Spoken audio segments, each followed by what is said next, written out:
Hello, let's start. Ito yung reading natin for Virgo. Summarizing Venus, Jupiter, Virgo. Let's start your reading. Pagpasensya niya na guys, medyo busy yung aking schedule ngayon. Pa-comment na lang dyan sa baba. Ma-appreciate ko lahat ng likes, comments, and share. Feel free na i-follow ako dun sa aming Facebook page, Madam P. Or kaya sa TikTok, Unipri.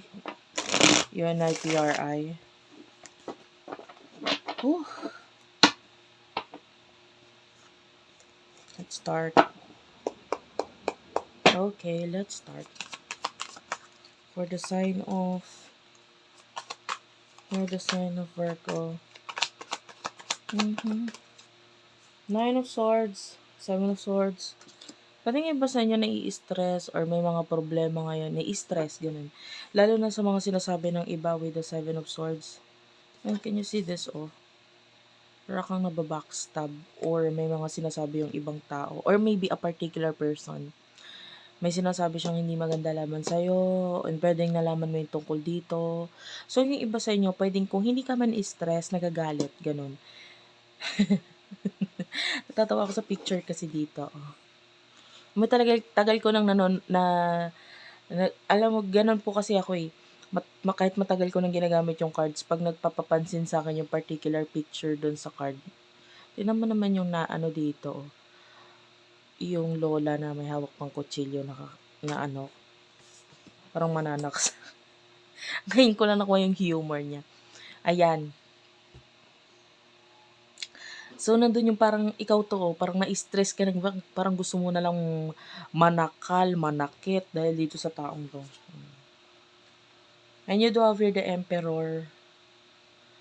I feel like you are someone na nasa mataas ng position. Maybe you're a boss, or maybe you are someone very important. Maybe a lot of people is nakatingin sa'yo. They see you as an example. Maybe yung iba sa inyo may mga hinahandle kang mga tao. You're a boss,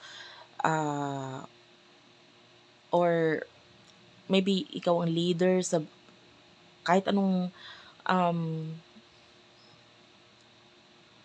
kahit anong larangan, yeah, I don't know, kahit simple lang, kahit sa tahanan ninyo, okay, ikaw yung nasusunod, etc. So, you are the kind of leader. O yung iba sa inyo, ikaw ang panganay, yung nasanay ka na nasa mataas ka. So, who is this person that you're dealing with pagdating sa love? Whew. You do have here the Magician, the Ace of Wands. You know what guys, full moon ngayon, as I'm reading this. Wala lang, na-share ko lang. And, nainis ako. Let me just share you guys ha. Kasi yung iba sa inyo nasanay nang lagi na nanonood sa akin, parang ka-close ko na eh. 'Di ba? So, ayun na nga. Parang after nitong reading na to, alis pa ako. Pupunta ako dun sa sa restaurant, no? Para sa mga hindi nakakaalam, meron akong restaurant dyan sa may Las Piñas. Kasi lagi nagkakasakit yung mga tao ko doon, and they're telling me na may nararamdaman silang something. So, parang kailangan ko na namang magtaboy ng something doon sa restaurant na yun. Ganon kasi doon, medyo yung aming restaurant, tumbok kasi yun. So, may mga evil spirits na hindi talaga maiwasan doon ng dumidiretso or nadediretso. Kailangan talaga. Kaya I highly suggest guys that you cleanse your space. No? Hindi lang naman sa amin. In example ko lang yun. Cleanse your space. Your home, especially your office. Yan, mag-insenso kayo. In my case, depende kasi kung ano yung pinaalis namin doon eh. Depende sa elemento, no? Kung naniniwala ka sa ganon. Well, hindi ako naniniwala dati doon, pero nung nabuksan yung third eye ko, naniwala na ako doon. So, depende kung ano yung gagamitin. Anyway, na-share ko lang. So, you do over the magician. This is your main energy. This person, gusto niya magbigay ng something sa'yo. Kaya magulo ang buhay niya ngayon. Pwedeng means, ewan ko ha, kung sino nag-cut off sa inyo. Pwedeng ikaw, pwedeng siya.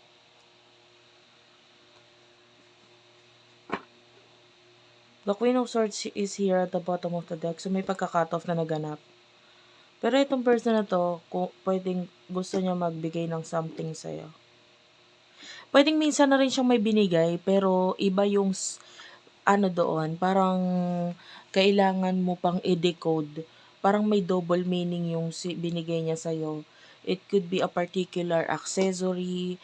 Tapos, tignan mo yung design ng accessory. Maybe yung design ng accessory na yun may ibig sabihin. You know what I mean?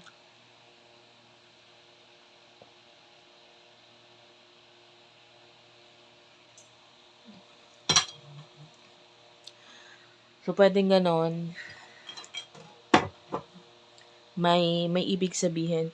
Yung iba, it could be a plant, halaman, o kung binigay niya yung halaman na yon, so may ibig sabihin yung halaman na yon, kailangan mo pa i-decode, akala mo simpleng pagbibigay lang. So, parang ganun. And you do have the Ace of Wands, gusto niya naman magbigay ng something sa'yo. Medyo magulo buhay niya ngayon. And, maaring nasa isip mo or akala mo masaya siya. At saka yung iba sa inyo, wala naman siya sa isip mo ngayon. Ang focus mo itong mga ini-stressan mo sa buhay. Mga nakakaiyamot na tao, na bakit pa sila naging tao, parang gano'n. Anong emotion ninyo sa isa't isa?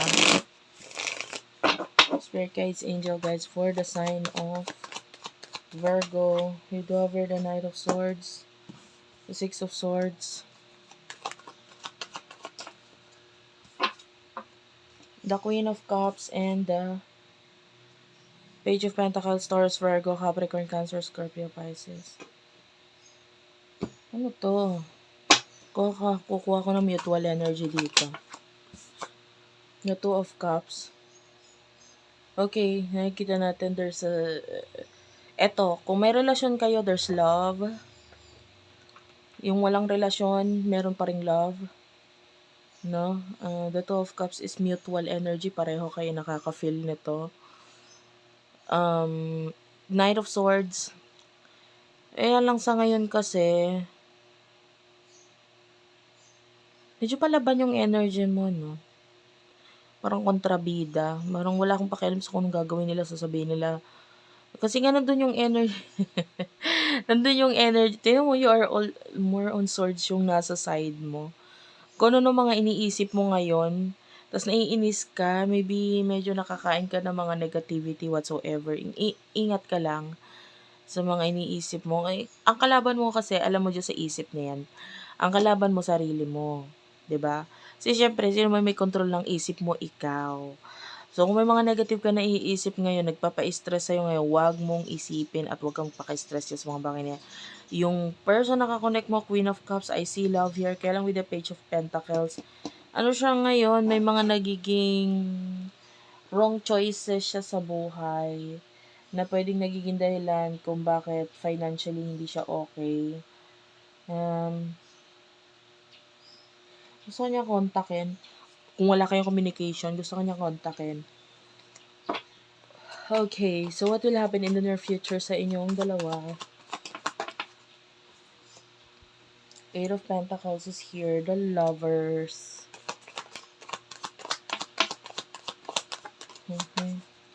Dalawa to. Kinuha ko sa side ng person mo. Three of Pentacles at saka the Knight of Pentacles. Mutual energy. The Star. Oh, wow. Bottom of the deck is the Eight of Pentacles.